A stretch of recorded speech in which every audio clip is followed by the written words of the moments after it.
Mesdames, Mesdemoiselles et Messieurs, bonsoir à tout le monde, bonsoir à toutes et à tous. Soyez encore une fois les bienvenus. Vous êtes sur votre tribune très adorée, la tribune d'éveil des consciences. Alors, à la une de l'actualité internationale, nous nous transportons en Ukraine aux côtés du président comédien Volodymyr Zelensky, où nous avons deux mauvaises nouvelles qui sont tombées sur la tête de Volodymyr Zelensky. Oui, malheureusement, le pauvre Volodymyr Zelensky, chaque jour que Dieu fait, ce sont des mauvaises nouvelles qui tombent sur sa tête. Alors, la mauvaise nouvelle, ou les deux mauvaises nouvelles, leur effort combiné nous permet aujourd'hui de savoir la véritable raison pour laquelle Volodymyr Zelensky avait insisté lorsqu'il disait qu'il souhaiterait que le conflit prenne fin en 2025. Donc d'ici le 1er janvier 2025, il souhaiterait mettre un terme au conflit. Et donc, c'est évidemment parce que chaque jour que Dieu fait, les nouvelles sont mauvaises. C'est parce que l'Ukraine n'est plus dans une posture de pouvoir combattre. D'ailleurs, il faut reconnaître que l'Ukraine s'est battue à sa manière. Tenir 2 ans avec l'aide des Occidentaux, etc., l'Ukraine a tenu quand même, mais c'est terminé désormais, c'est fini. Quelles sont ces deux mauvaises nouvelles?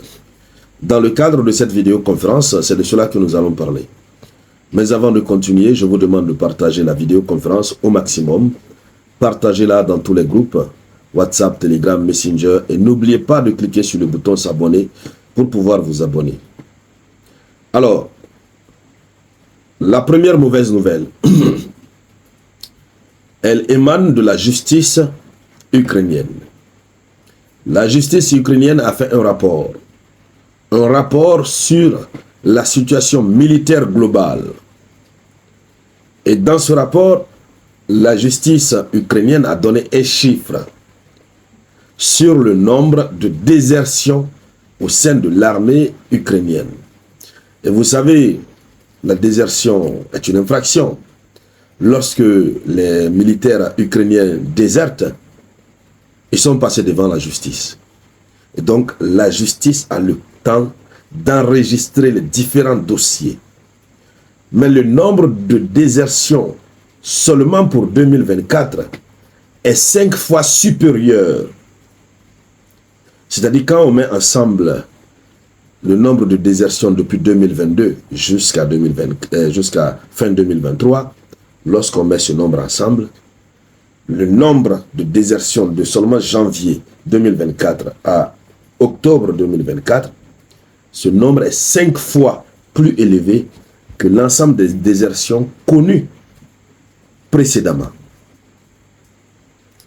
Alors, le chiffre, il est énorme. Le chiffre, il est énorme. Et c'est un chiffre qui fait débat sur les médias occidentaux. Les Occidentaux eux-mêmes sont en train de comprendre et d'accepter par eux-mêmes que c'est terminé, quoi. Alors, c'est quoi ce chiffre? Avant même d'aller sur la deuxième mauvaise nouvelle. Allons-y donc dans les profondeurs, chères dames, chers messieurs. Et donc,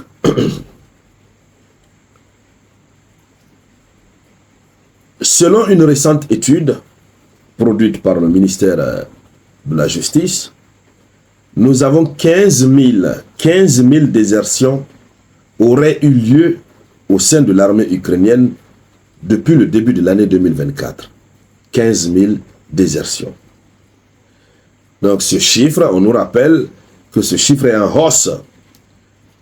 En effet, c'est quasiment 5 fois plus qu'en 2022. Et le reste du temps. Les chiffres sont donnés par la justice ukrainienne. Alors, voici la très mauvaise nouvelle. Première mauvaise nouvelle. Mais qu'est-ce qui est à la base de cette désertion? On a très souvent parlé de ça. En Ukraine, ils ne peuvent pas tenir face à la puissance de feu des Russes. Ils ne peuvent pas. Puisque depuis le début, la Russie ne fait que grignoter des terrains. Lorsqu'on parle des avancées russes sur le terrain, ce n'est pas seulement le fait pour eux de marcher à pied, ou de faire déplacer leurs différents véhicules. Ils marchent sur des... Voilà. Ils marchent sur des Ukrainiens. Le temps pour eux d'avoir 1 kilomètre, ça veut dire qu'il y a au moins 400 à 500 Ukrainiens qui sont partis au repos éternel. 400 à 500 soldats. Nous sommes arrivés à un moment où c'était, je crois, déjà en mois de février passé, où la Russie faisait 750 soldats ukrainiens par jour. C'est-à-dire 750 soldats ukrainiens étaient envoyés au repos éternel par jour. Nous parlons des êtres humains, nous ne parlons pas des billes, nous ne parlons pas des cailloux. Nous parlons des êtres humains. Alors, faites le calcul. 750, 800 parfois, 600, multiplié par 30 pour avoir juste le nombre de soldats ukrainiens qui partent au repos éternel par mois et multiplier ça. Pendant ce temps, nous ne sommes pas en Ukraine, mais ceux qui sont en Ukraine, ce sont leurs familles qui partent au front. Et quand ils tombent, la nouvelle revient. Donc les gens sont informés. Il y a même un cimetière, il y a des cimetières qui sont dédiés pour ces soldats qui tombent. Chaque jour que Dieu fait, on vous annonce que tel est tombé. Si vous avez même la chance que son corps vous parvienne à sa famille, il faut dire Dieu merci. Donc, d'abord on a un refus. Les gens refusent d'intégrer l'armée. Les Ukrainiens sont obligés de mobiliser les gens par force. Mais à côté de cela, il y a la désertion. Beaucoup quittent l'armée, beaucoup fuient l'armée.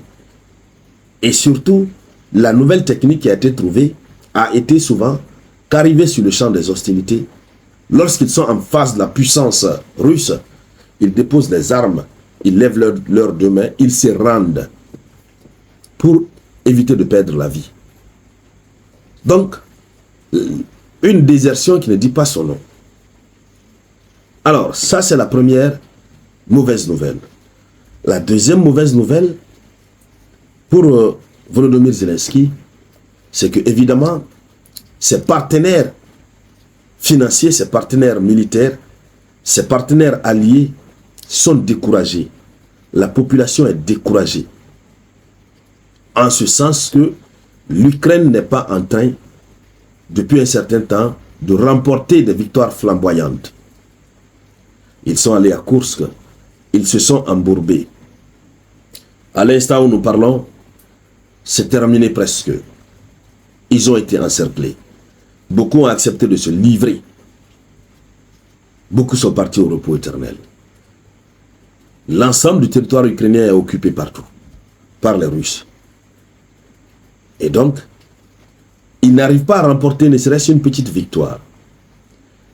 Voici ce qui décourage d'abord les Ukrainiens, ce qui décourage les partenaires qui ont finalement compris que, quelle que soit la nature de l'aide qu'eux ils vont apporter à l'Ukraine, l'Ukraine ne pourra jamais remporter la victoire face à la Russie. Jamais. Et donc, ces deux mauvaises nouvelles réunies poussent Volodymyr Zelensky à penser à mettre un terme au conflit, puisque s'il ne met pas un terme au conflit, il va continuer à sacrifier les Ukrainiens jusqu'au dernier Ukrainien, puisque désormais la mobilisation, le recrutement dans l'armée ukrainienne est devenu obligatoire. Même ceux qui sont à l'étranger, on les fait venir de force. Donc, on les fait venir, on ne les forme pas bien, on les envoie au front. Et quand ils partent au front, c'est le repos éternel, directement. Donc finalement, s'il veut s'entêter, il va continuer jusqu'au dernier Ukrainien. Et l'Ukraine ne remportera pas. Il s'est dit donc, il est mieux pour lui de voir par quel moyen il peut mettre un terme à ce conflit. Et c'est pourquoi, ces derniers temps, il avait annoncé déjà que, je crois que c'était le 8 ou le 9 octobre, il a annoncé qu'il fallait saisir l'opportunité pour mettre un terme au conflit d'ici 2025. Nous attendons de voir, comme en géopolitique, ce sont des gens qui c'est-à-dire ils disent quelque chose aujourd'hui. Demain, ils se dédisent. Ils confirment quelque chose aujourd'hui. Demain, ils viennent infirmer la même chose. C'est du zigzag. On va voir. Ce qui reste clair, la situation en Ukraine s'est terminée.